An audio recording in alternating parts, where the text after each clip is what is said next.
Hello engineers, अगर आपको भी सीखने का बुखार तो हो जाओ तैयार, क्योंकि आज आपके साथ है टिकेश कुमार और वादे के साथ आज मैं आपके लिए लेके आया हूं ब्रिज का लोड टेस्ट हम लोग कैसे करने वाले हैं। तो पूरा देखते हैं हम लोग जो है ये जो ब्रिज का लोड टेस्ट हम लोग करने वाले हैं IRC SP 51 2014 के अकॉर्डिंग पूरा प्रोसीजर फॉलो किया गया है और उसके अकॉर्डिंग मैं पूरा डिटेल बताने वाला हूं कि ब्रिज का लोड टेस्ट कैसे होगा। चलिए देखते हैं।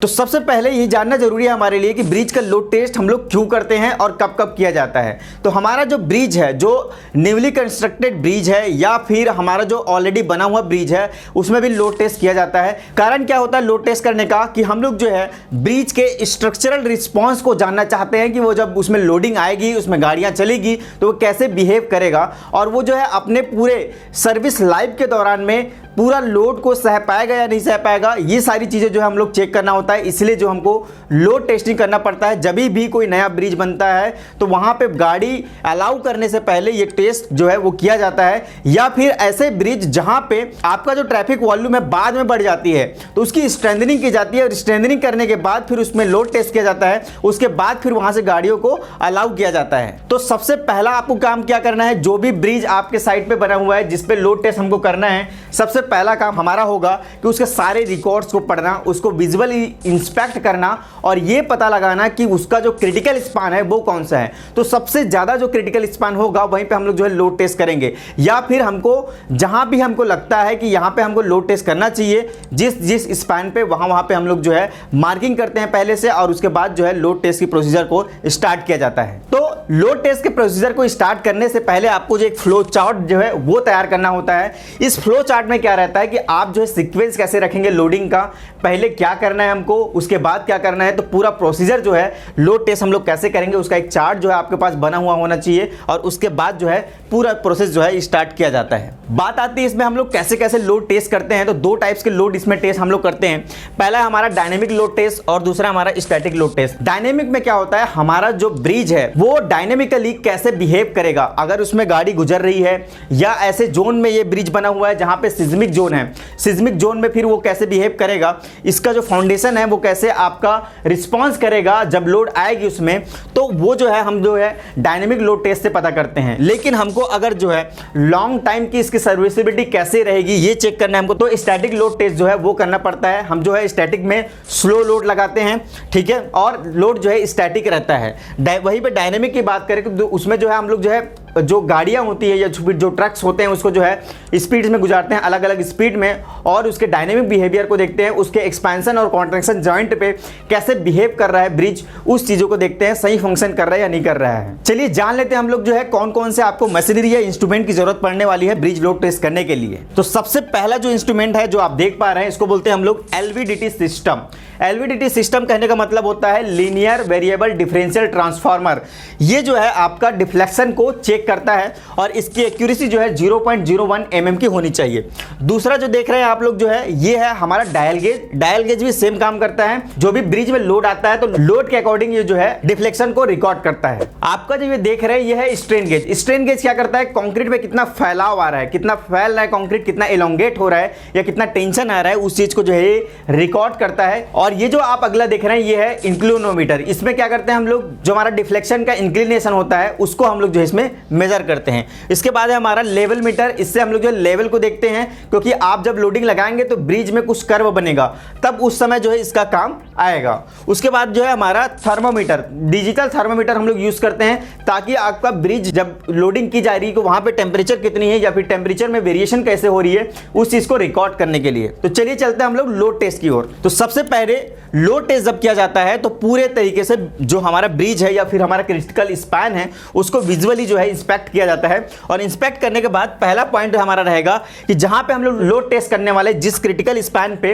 वहां पे व्हाइट वॉशिंग की जाती है। उसके नीचे देखना आपको व्हाइट वॉशिंग दिखेगी। व्हाइट वॉशिंग इसलिए की जाती है ताकि जब उसमें लोड आएगा तो उसमें कुछ बिहेव होगा या फिर उसमें जो कुछ क्रैक्स जो है वो आएंगे तो हमको जो है इजिली अपीयर हो जाएगा। तो आपको सबसे पहले व्हाइट वॉशिंग करवानी है।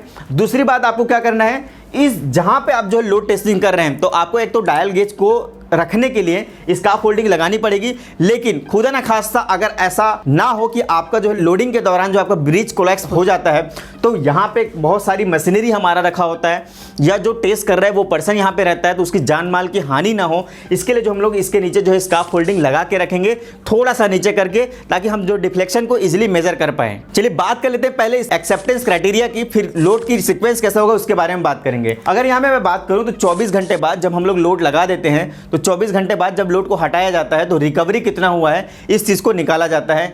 वो जो डिफ्लेक्शन है वो जो है यहाँ पे आपको दिया गया है अलग अलग ब्रिजेस के लिए, जैसे कि आपका रीइंफोर्स्ड कंक्रीट ब्रिज है या फिर प्री स्ट्रेस्ड कंक्रीट ब्रिज है या फिर स्टील या फिर कंपोजिट ब्रिज है, तो उसके लिए देखो आपको minimum percentage of recovery of deflection, मतलब हम लोग जो यहाँ पे मेन जो चीज़ निकालने वाले हैं, लोड लगाने पे जो डिफ्लेक्शन आया और लोड हटाने पे जो रिकवरी हुआ वो रिकवरी, तो इससे हमको मैच कराना रहेगा कि मिनिमम इतना तो रिकवरी जो है वो होना चाहिए डिफ्लेक्शन का जब आप ब्रिज लोड टेस्ट कर रहे हैं। अगर इस क्राइटेरिया पे नहीं आता तो जो आपका ब्रिज है वो इस क्राइटेरिया में फेल हो जाएगा। चलिए समझते हैं हम लोग जो है लोड की सीक्वेंस हमारा क्या रहेगा।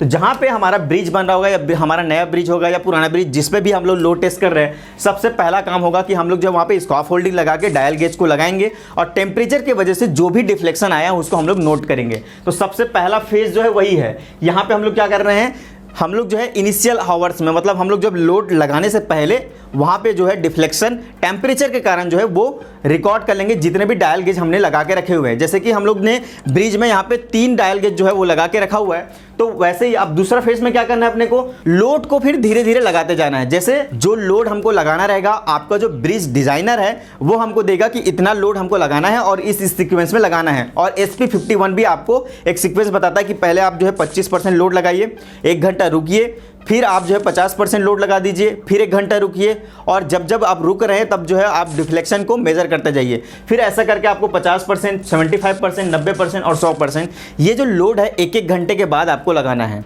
मतलब आपको यहाँ पे 4 घंटे पूरे लगेंगे इस प्रोसीजर को करने के लिए, और वो जो लोड है जब पूरा लग जाएगा तो उसको 24 घंटे के लिए आपको छोड़ना है, और उस 24 घंटे के बाद जो है आपको डिफ्लेक्शन जो वहाँ पे चेक करना है और उसको नोट करना है।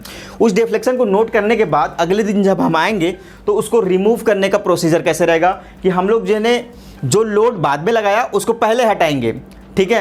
मतलब जैसे 100% था, अब 90% करना है तो कुछ ट्रक्स जो है वो हटा देंगे, फिर जो है कुछ हटा देंगे, फिर कुछ हटा देंगे, ऐसे करके पूरे लोड्स को हटाते जाएंगे। लोड क्या रहेगा हमारा, ट्रक में कुछ भी भरा रहेगा, जैसे आपका सैंड हो सकता है या फिर उसमें क्यूब्स भर सकते हैं या फिर एग्रीगेट भर सकते हैं, जो भी है। एक जो ट्रक है उसका लगभग 32 टन का लोड होता है, लगभग, तो वो जो है उसके अकॉर्डिंग जो है लगेगा जितना लोड हमको लगाना रहेगा।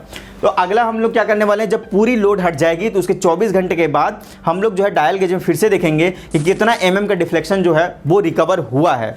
तो ये सारी डाटा हमको लेना है, और ये जो पूरा टेस्ट करते हैं हम लोग विदाउट डैमेज करते हैं। अगर डैमेज हो जाता है कुछ तो यहाँ पे आपका जो है स्पैन, जो भी लोड लगाने के बाद डैमेज होता है तो आपका ब्रिज जो है वो फेल कर जाता है, या फिर उसको हम लोग जो है फेल मानते हैं। तो यहाँ पे क्या करना है, आपको सारे डाटा को यहाँ पे आपको लिखना है, कलेक्ट करना है, और जैसे जैसे लोड हमने हटाया तो उसमें भी हर 1 घंटे में लोड को हटाना है। लोड कैसे हटेगा, पहले 25% लोड हट जाएगा, फिर 50%, तो हर 1 घंटे में आपको उसका डिफ्लेक्शन जो है वो भी नोट करना रहेगा आपको। तो पूरा डाटा हम लोग यहाँ पे लेंगे और डाटा का एनालिसिस पूरा करेंगे। तो यहाँ पे आप लोग देखेंगे तो सबसे पहला इनिशियल डिफ्लेक्शन जो है उसको हम लोग R1 मान के चल रहे हैं। इनिशियल डिफ्लेक्शन कौन सा, जब हमने कोई भी लोड नहीं लगाया हुआ था, टेम्परेचर की वजह से जो हमारा डिफ्लेक्शन आया था वो चीज़ है। उसके बाद जो अगला देखोगे आप जो है R2, deflection 1 hour after applying 100% load, मतलब जब हमने 100% लोड को लगा दिया उसके बाद जो 1 घंटे के बाद जो हमारा डिफ्लेक्शन है डायल गेज में वो हमने नोट किया एज अ R2। फिर deflection 24 hours after applying 100% load, मतलब जब हमने पूरा लोड को लगाया उसके 24 घंटे बाद आपके डायल गेज में जो डिफ्लेक्शन आया है वो हमने R3 वैल्यू जो है कर लिया। जैसे आपका 3 डायल गेज लगा हुआ है तो तीनों का रीडिंग को हम लोग जो है प्लस करके उसको 3 से डिवाइड करेंगे तो एक एवरेज वैल्यू आएगी, उसी वैल्यू को हम लोग जो है R3 कह रहे हैं। उसके बाद deflection immediately after removing the load, मतलब जैसे हमने लोड हटाया तुरंत हमने क्या डिफ्लेक्शन देखा उसको हमने R4 बोला। फिर लोड हटाने के 24 घंटे बाद फिर से हमने डाटा रिकॉर्ड किया, उसको हम लोग R5 बोल रहे हैं। अब यहाँ पे टोटल डिफ्लेक्शन कितना हुआ ये पहली बात आती है। तो टोटल डिफ्लेक्शन क्या होगा, जो आपका R1 था सबसे पहले कितना डिफ्लेक्शन था जब हमने लोड नहीं लगाया था, और वो लोड जो हमने 24 घंटे बाद जो है रिकॉर्ड किया वो जो वाला लोड जैसे कि R3, तो R3 आपका और माइनस करेंगे R1 तो हमको टोटल डिफ्लेक्शन मिल जाएगा। अब वैसे ही हमको रिकवरी जानना है तो कैसे होगा, टोटल रिकवरी को जानने के लिए हमको क्या करना पड़ेगा, R3, मतलब जो हमने 24 घंटे बाद जो डिफ्लेक्शन लिया था और जब हमने लोड को हटाया तो 24 घंटे बाद जो डिफ्लेक्शन आया था मतलब R5, तो R3 माइनस R5 करेंगे तो हमको टोटल रिकवरी जो है वो मिलेगा। अब यहाँ पे हमको परसेंटेज रिकवरी निकालना है, तो कैसे निकलेगा, हम लोग क्या करेंगे R3 माइनस R5 ये वाला divided by R3 minus R1, ये क्या हो गया हमारा रिकवरी है, ये टोटल रिकवरी है डिवाइडेड बाय ये हमारा क्या है टोटल डिफ्लेक्शन है, इसको मल्टीप्लाई करेंगे 100 से तो हमको यहाँ पे कितना परसेंटेज रिकवरी मिला वो मिल जाएगा। उसको जो हम लोग क्या करेंगे, हमारा जो एक्सेप्टेंस क्राइटेरिया वाला जो टेबल है वहाँ पे लाके देखेंगे और इस रेंज पे आ रहा है कि नहीं आ रहा है। मान के चलो हमारा प्री स्ट्रेस कॉन्क्रीट ब्रिज बना हुआ था तो हमारा जो रिकवरी है मिनिमम 85% हो रहा है कि नहीं हो रहा है, इस बात को चेक करना है। अगर आपका पूरा कैलकुलेशन के दौरान जो है आपका रिकवरी जो है 85% आ जा रहा है या उससे ज़्यादा आ रहा है तो बहुत अच्छी बात है, आपका जो ब्रिज में जो आप लोड टेस्ट जो कर रहे हैं वो जो है पास है। तो इंजीनियर्स कुछ इस तरीके से ही हम लोग जो है ब्रिज का पूरा लोड टेस्ट करते हैं। तो ऐसे ही कंटेंट जानने के लिए आप जो है वीडियो को लाइक कीजिए, सब्सक्राइब कीजिए, अपने दोस्तों के साथ शेयर कीजिए और एक बार मेरे साथ कहिए कि करना है खास। तो चलो हमारे साथ सिविल की बात गुरुजी के साथ। इंजीनियर्स पढ़ते रहिए, सीखते रहिए सिविल गुरु के साथ। धन्यवाद।